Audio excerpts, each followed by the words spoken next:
আসসালামু আলাইকুম ভিউয়ার্স, সবাই কেমন আছেন? আমি আজকে আপনাদের দেখাবো কিভাবে একটি ওয়েবসাইট ডিজাইন করতে হয়। তো একটি টিউটোরিয়ালে হয়তো সম্পূর্ণ ওয়েবসাইট তৈরি করা দেখানো সম্ভব হবে না, আর দেখালেও আপনারা এটি ভালোভাবে বুঝতে পারবেন না। তো তাই আমি টিউটোরিয়ালটি ওয়েবসাইটকে বিভিন্ন টিউটোরিয়াল আকারে ভাগ করে এক একটি করে দেখাবো ধাপে ধাপে। তো আমি আজকে প্রথম টিউটোরিয়াল তৈরি করতে যাচ্ছি।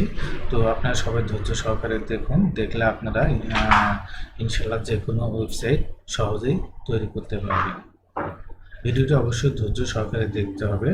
তো আমি এমনভাবে দেখাবো যে যারা কোনো কিছুই জানে না ওয়েবসাইট সম্পর্কে, তারাও এই ভিডিও আমার টিউটোরিয়ালগুলো দেখলে সহজেই তারা ওয়েবসাইট তৈরি করতে পারবে। তো আমরা দেরি না করে কাজে চলে যাচ্ছি। তো আমরা ওয়েবসাইট তৈরি করার জন্য প্রথমে আমাদেরকে HTML শিখতে হবে। HTML যদি না জানেন দেন ওয়েবসাইট তৈরি করা সম্ভব নয়। তাই আমাদেরকে প্রথমে HTML কি এবং HTML সম্পর্কে জানতে হবে এবং HTML এর কোডিং কীভাবে করতে হয় তা জানতে হবে। ঠিক আছে, তো আমরা প্রথমেই দেখেন, মনোযোগ দিয়ে কাজটি অবশ্যই দেখবেন। প্রথমেই আমরা একটি ফোল্ডার ক্রিয়েট করে নেব, যে ফোল্ডারের ভিতরে আমাদের ওয়েবসাইটের কোড থাকবে, ব্যাকএন্ড ফাইল থাকবে এবং আমরা সেটি একটি ব্রাউজারের মাধ্যমে ডিসপ্লে করে দেখব। তো যাই হোক, আমি এই ফোল্ডার ড্রাইভে ঢুকলাম, ঢুকে দেন আমি একটি ফোল্ডার তৈরি করে নিচ্ছি।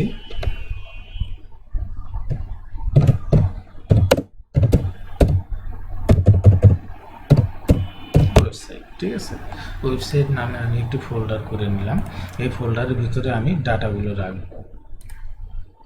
তো এটা আমি ওপেন করে নিলাম। ওপেন করে নিয়ে এর ভিতরে দেখতে পাচ্ছেন কিছু নেই। দেন এখানে আমাকে একটি ফাইল নিতে হবে। এই ফাইলের ভিতরে আমি কোডিং করব এবং একটি ব্রাউজারের মাধ্যমে সেটিকে ডিসপ্লে করব। তো আমি প্রথমে একটি টেক্সট ফাইল নিয়ে নিচ্ছি। আমি একটি টেক্সট ফাইল নিয়ে নিলাম। এই নর্মাল টেক্সট ফাইলটিকে আপনারা এর ভিতরে আপনারা কোডিং করবেন। কোডিং করলে দেন আপনারা একটি ব্রাউজারের মাধ্যমে সেটি রেজাল্ট দেখতে পারবেন। তো এটিকে আপনারা অবশ্যই HTML আকারে কনভার্ট করে HTML আকারে এই ফাইলটিকে তৈরি করে নিতে হবে। তো HTML আকারে ফাইলটিকে তৈরি করতে হলে আপনাকে প্রথমেই কী করতে হবে, ফাইলটি আমি নর্মালি ওপেন করে নিলাম। ওপেন করে নিয়ে দেন আমি ফাইলে ক্লিক করলাম।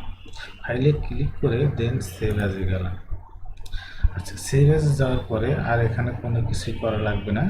দেন এখানে আপনি একটি নাম দেন ফাইলের। ঠিক আছে, index.html।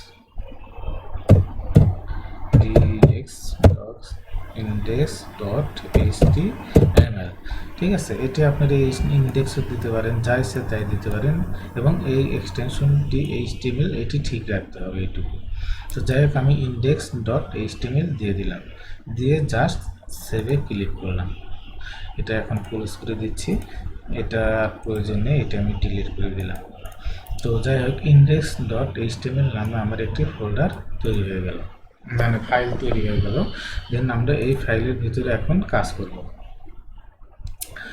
তো এই ফাইলের ভিতর কাজ করতে হলে আমাকে এই ফাইলটিতে উপরের যে রাইট বাটনে ক্লিক করবেন। ক্লিক করলে এখানে দেখতে পাচ্ছেন ওপেন উইথ ব্র্যাকেটস। এই যে ওপেন উইথ ব্র্যাকেট দেখতে পাচ্ছেন, এটি কিন্তু আপনাদের কম্পিউটারে নর্মালি শো করবে না এবং এই যে আইকনের যে চিহ্নটি দেখতে পাচ্ছেন এটিও কিন্তু আপনারা দেখতে পারবেন না। ঠিক আছে, এরকম রাইট বাটনে ক্লিক করলে এটা আপনাদেরকে কম্পিউটারে শো করবে না। যদি আপনারা ব্র্যাকেটস নামে এই সফটওয়্যারটি ইনস্টল করে থাকেন, তখনই কেবলমাত্র এই এক্সটেনশনটি শো করবে এবং ওপেন উইথ ব্র্যাকেটসটি শো করবে। তো আমি এই ব্র্যাকেটস সফটওয়্যারটি কিভাবে ডাউনলোড করতে হয় এবং কিভাবে ইনস্টল করতে হয় আমি এর পরের যে ভিডিও বানাবো সেই ভিডিওতে প্রথমে আপনাদেরকে এটি দেখাবো। তো যাই হোক, আমি তাহলে এটিকে ওপেন উইথ ব্র্যাকেটস এভাবে ওপেন করে নিচ্ছি।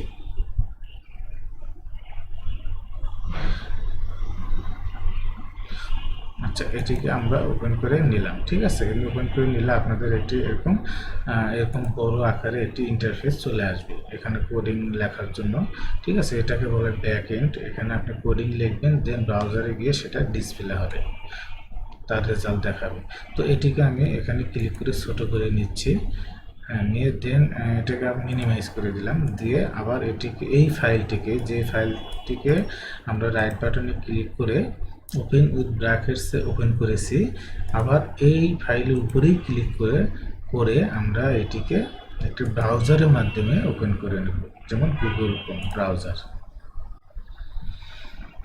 এটিও এরকম বড় আকারে শো হয়ে থাকবে। ঠিক আছে, আচ্ছা, এটি বড় আকারে শো করলে আমরা এখানে ক্লিক করে এটাকে ছোট করে নেব, এক সাইড করে নিলাম, এবং এই যে ব্র্যাকেটসের যে আমরা ওপেন করেছিলাম এটিকে এক সাইড করে নিলাম। তো এখানে আমরা কোডিং লিখব, দেন এখানে আমাদের ব্রাউজারের মাধ্যমে এখানে ডিসপ্লে করবে। তো ফাইল একটাই, কিন্তু আমাদের এই ফাইল কিন্তু আমাদের একটাই, জাস্ট একটিকে আমরা ওপেন উইথ ব্র্যাকেটসের মাধ্যমে ওপেন করেছি একবার, এবং আবার এই ফাইলটির উপরেই ক্লিক করে আমরা কি করেছি, ওপেন উইথ গুগল ক্রোম, এটিতে আমরা ওপেন করেছি। তো আমাদের দুইটা পাশাপাশি আমরা ছোট করে নিলাম কাজের সুবিধার জন্য। তো এখন দেখতে পারবেন এখানে কিন্তু কিছু নাই। ঠিক আছে, সাদা, যার কারণে এখানেও কিছুই দেখাচ্ছে না, একদম ব্ল্যাঙ্ক ওয়েবসাইট। তো আমরা যদি এখানে যদি কোনো কিছু লিখি, যেমন এমনিতে আমি লিখলাম PROGRAMING প্রোগ্রামিং প্লাস বিডি। ঠিক আছে, প্রোগ্রামিং প্লাস বিডি লিখে আপনারা নর্মালি ফাইলে গিয়ে যদি সেভ করেন, হ্যাঁ, সেভ করে এখানে রিলোড যদি করেন, দেন দেখতে পাচ্ছেন এখানে আপনার ব্রাউজারে প্রোগ্রামিং প্লাস বিডি ফাইলটি ওপেন হয়ে মানে এখানে ডিসপ্লে দেখাচ্ছে। তো এইভাবেই মূলত প্রোগ্রামগুলো কাজ করে এবং ওয়েবসাইট কাজ করে। ব্যাকএন্ডে অনেক কোডিং করা থাকে এবং অনেকগুলো ফাইল থাকে, এবং সেটির ডিসপ্লেতে এইভাবে শো করে। এই ফাইলগুলোকে আবার ডোমেন হোস্টিং কিনতে হয়, ডোমেনে একটি ডোমেন নাম কিনতে হয়, এবং হোস্টিং অর্থাৎ একটা স্পেস কিনতে হয়। এই ফাইলগুলোকে একটি হোস্টিংয়ের ভিতর রাখতে হয়, রেখে দেন যদি তার একটা অ্যাড্রেস থাকে, সেই অ্যাড্রেসে যদি কেউ ক্লিক করে www.amok.com, দেন এখানে কিন্তু ডিসপ্লে করে। তো আমি আমার ভিডিওগুলো যদি আপনারা দেখেন, একদম A to Z কীভাবে ডোমেন হোস্টিং কীভাবে রাখতে হয় এবং কীভাবে সেখান থেকে সেটা ডিসপ্লে হয়, সব কিছু আপনাদেরকে আমি দেখাবো স্টেপ বাই স্টেপ। তো যাই হোক, যদি আপনারা HTML মাধ্যমে আমরা প্রথমে আমাদেরকে কোডিং করতে হবে, দেন কোডিং করতে হলে অবশ্যই আমাদেরকে HTML এর কিছু নিয়মকানুন অনুসরণ করে কোডিং লিখতে হবে। তো HTML এর যে নিয়ম অনুসরণ সেটি হলো যে আপনাকে HTML এ যদি কোড করেন, প্রথমে আপনাদেরকে এটি লিখতে হবে, যেমন একটি এক্সক্লেমেটর চিহ্ন আমি দিয়ে দিলাম, DOCTYPE ডট টাইপ HTML, অর্থাৎ এই যে আমাদের এই ফাইল যে আমরা যেখানে টাইপ করব সেটি কিন্তু একটি ডক টাইপ HTML ফাইল। তাই আমরা প্রথমে এটিকে অ্যালোকেট করে নিচ্ছি, অর্থাৎ এটি আমরা অ্যালোকেশন করে দিলাম, যে বুঝিয়ে দিলাম যে এটা আমাদের একটি ডক টাইপ HTML ফাইল। তো এরপর আমরা এখানে কোডিং লেখা শুরু করব। কোডিং লিখতে গেলে অবশ্যই আপনাদেরকে কিছু চিন্তাধারা মাথায় রাখতে হবে। সেটি হলো, ধরেন যে আপনার একটা মানুষ যদি চিন্তা করেন, একটা হিউম্যান মানুষ বডি, যেমন একটা মানুষের কি থাকে, একটা মাথা থাকে, একটি বডি থাকে, একটি কি নিচে পা থাকে, অর্থাৎ পায়ের পাতা থাকে। সেভাবেই আপনার ওয়েবসাইটের যে বেসিক স্ট্রাকচার সেটা কিন্তু এভাবেই কাজ করে মূলত। এই স্ট্রাকচারের উপর ভিত্তি করেই কিন্তু পুরো ওয়েবসাইটের ডিজাইন করা হয়। তো যাই হোক, আমরা শিখবো যে কীভাবে আমাদের মাথা, বডি এবং পাতে কাজ করতে হয়। তো প্রথমে আমরা কি করব, ডট টাইপ এটি টাইপ করে আমরা বুঝিয়ে দিলাম যে এটা আমাদের ডট টাইপ HTML ফাইল। তারপরে আমরা প্রথমে, যেহেতু আমাদের HTML কোড, তাই আমাদেরকে প্রথমে দিতে হবে HTML আচ্ছা, এইচটিএমএল দিবেন। এইভাবে আপনারা আগে টাইপ করুন এইচটিএমএল, আবার টাইপ করবেন এইচটিএমএল, জাস্ট এখানে একটি ব্যাকস্ল্যাশ দিয়ে দিবেন। তো আমরা এটির হেড দিয়ে দিলাম। তারপর আমরা এখন এখানে বডি দিব। তো বডি দিতে গেলে আপনারা এখানে টাইপ করবেন ব্যাকস্ল্যাশ দিয়ে বিওয়াই বডি।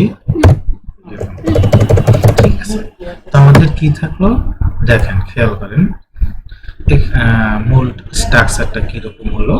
এখানে এইচটিএমএল শুরু এবং এখানে এইচটিএমএল শেষ। ঠিক আছে, এখানে আমাদের হেড, এইটুকু হেড, এইটুকু আমাদের বডি। হ্যাঁ, বডির নিচে এখানে আমাদের মানে পাথ, নিচের যে অংশ এটি হলো ফুটার, অর্থাৎ ওয়েবসাইটে যে নিচে যে থাকে সেটা হলো এই অংশ, এবং বডিতে যে লেখাগুলো থাকে সেটা এটি, এবং হেড যে থাকে অর্থাৎ উপরে যেগুলো লেখা থাকে সেটা এর ভিতরে লিখতে হয়। তো আমরা প্র্যাকটিক্যালি দেখব যে এটি কিভাবে কাজ করে এবং এটা কিভাবে লিখতে হয় এবং লিখলে কি ভাবে এর রেজাল্ট দেখায়। তো এখানে যখন আমরা ব্রাউজ এখানে করলাম, দেখেন এখানে লেখা কি দেখাচ্ছে, ইন্ডেক্স ডট এইচটিএমএল। এটা যদি লেখা দেখায় দেন এটি দেখতে কিন্তু ভালো লাগে না। অতএব এই পেজটি যে রিলেটেড, এই পেজের নাম যদি এখানে শো করে তাহলে কিন্তু এটা ভালো দেখাবে। তো দেখেন আমরা এটিকে চেঞ্জ করব কিভাবে, অর্থাৎ এই পেজটি যে রিলেটেড সেই পেজের নাম এখানে শো করবে। তো এখানে সেই কাজটি কিন্তু, এটা যদি আপনারা চেঞ্জ করতে চান সেই কাজটি কিন্তু আপনাদেরকে হেডের এই ঘরে মানে লিখতে হবে, অর্থাৎ কোড করতে হবে।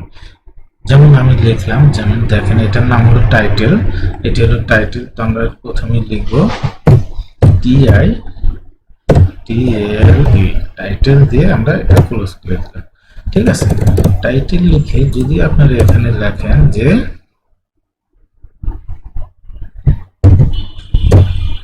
ওয়েব সাইট, ঠিক আছে, এটা একটা ওয়েবসাইট। তো এখানে যদি এইটুকু লিখেই যদি আমি জাস্ট এখানে ফাইলে গেলাম, নর্মালি যে সেভে ক্লিক করলাম, হ্যাঁ, করে যদি আমরা এখানে ব্রাউজারে ক্লিক করি দেখতে পাবেন যে এখানে দেখেন এটি আগে ছিল ইন্ডেক্স ডট এইচটিএমএল, এখন এটা ওয়েবসাইট লেখা হয়ে গেছে। তো এরকম এটা হলো হেডে, এই যে একটি টাইটেল দিয়ে দিলাম। তো আরো কাজ আছে, আপনার স্টেপ বাই স্টেপ বুঝতে পারবেন আস্তে আস্তে। তো এখন এটি সাদা কেন দেখাচ্ছে, আমাদের কিন্তু বডিতে কিছু নাই। বডিতে কিছু আছে, বডিতে যাই লিখবেন না কেন এখানে আপনার শো করবে, এই বডিতে শো করবে। ঠিক আছে, তো বডিতে আমাদের যেহেতু ফাঁকা সেহেতু এটাও ফাঁকা। আমরা জাস্ট এখানে টাইটেল দিয়ে দিলাম, এই টাইটেল চেঞ্জ হয়ে গেল। হ্যাঁ, তারপরে আমরা বডিতে কি দিব দেখতে পারবেন। দেখেন, যেমন বডিতে যদি আপনারা কিছু দেন তাহলে আপনারা দুইটা মানে ইয়েতে আপনারা ব্যবহার করতে পারবেন। সেটা হলো একটা হেডার হিসেবে, এবং আরেকটি হলো প্যারাগ্রাফ। ঠিক আছে, যেমন একটা ওয়েবসাইটের কিন্তু কিছু লেখা মোটা থাকে উপর দিয়ে, দেন তারপরে নিচ দিয়ে কিন্তু ডিটেলস লেখা থাকে। তো সেক্ষেত্রে প্রথম যে মোটা লেখা ওইটাকে বলা হয় হেডার, মানে হেডার যে ট্যাগ ওইটা ইউজ করতে হয়, এবং যদি ডিটেলস যে লেখাগুলো থাকে সেটা একটা পি ট্যাগ ইউজ করতে হয়। তো আমরা দেখি কিভাবে এটি লিখতে হয়।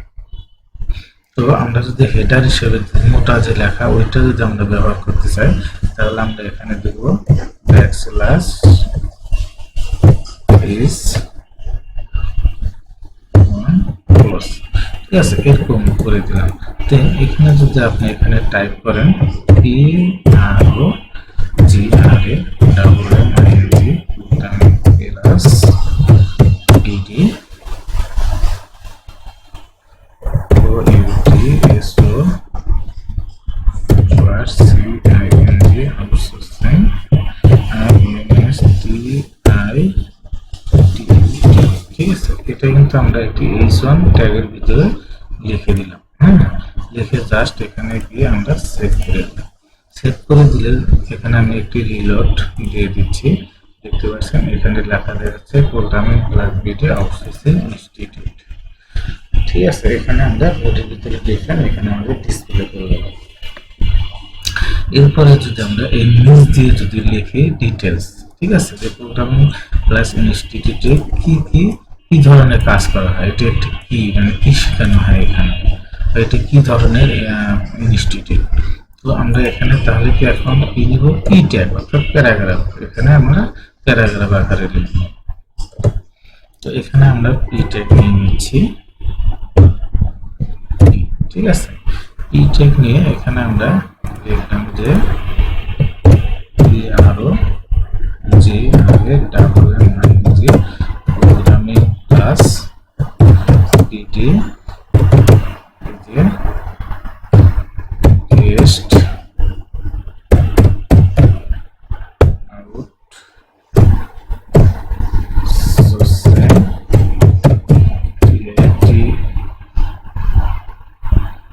ইনস্টিটিউট, ঠিক আছে। এটি জাস্ট আমি লিখলাম ডিটেলসে, এটাই আমরা আবার বারবার কপি করে দিচ্ছি, কপি পেস্ট করে দিলাম। আচ্ছা, এরকম মনে করেন এটি ডিটেলস থাকলো, হ্যাঁ।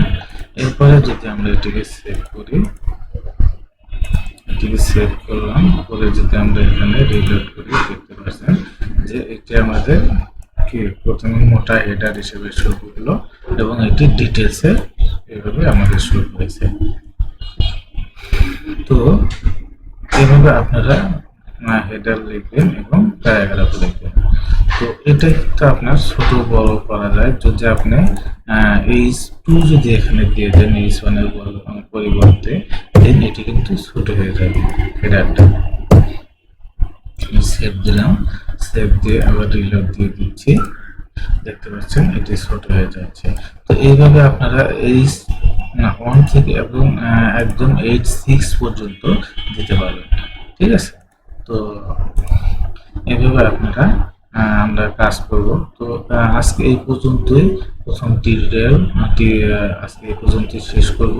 তো এরপরে আমরা আরো দেখব যে এগুলো কিভাবে আমরা কালার করব, হ্যাঁ, এবং কিভাবে আন্ডারলাইন করব, এবং এই যে প্যারাগ্রাফ এটিকে আমরা কিভাবে ছোট বড় করব, এটাকে কিভাবে নিচে কোন লাইনটা মানে এখান থেকে নিচে দেব, এভরিথিং আমরা দেখব নেক্সট টিউটোরিয়াল থেকে, ঠিক আছে। স্টেপ বাই স্টেপ আমরা ধাপে ধাপে কাজ করে যাব। একসাথে যদি অনেকগুলো দেখি তাহলে আমাদের কিছুই মনে রাখা সম্ভব হবে না, ঠিক আছে। তো সবাই আমার সঙ্গে থাকবেন এবং নেক্সট টিউটোরিয়ালটি দিয়ে দেবো, ঠিক আছে। নেক্সট টিউটোরিয়াল আপনারা আশা করি সবাই দেখবেন। তো সবাইকে ধন্যবাদ, আল্লাহ হাফেজ।